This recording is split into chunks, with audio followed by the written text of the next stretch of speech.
You ask Tiger to solve. This deals with linear equations with one unknown. The final result is x equals -15/4. Let's solve it step by step. Simplify the expression.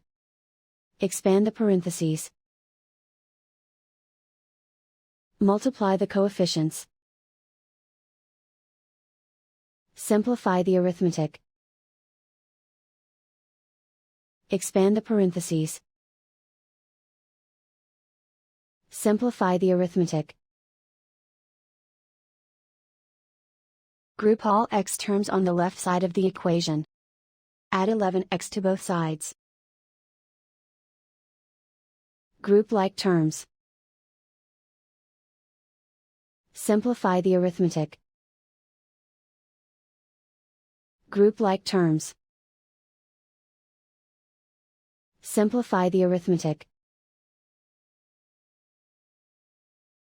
Group all constants on the right side of the equation.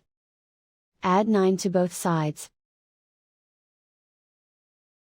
Simplify the arithmetic.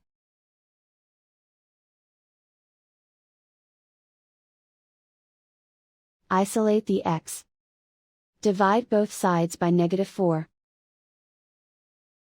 Cancel out the negatives. Simplify the fraction. Move the negative sign from the denominator to the numerator. And so the final result is x equals -15/4.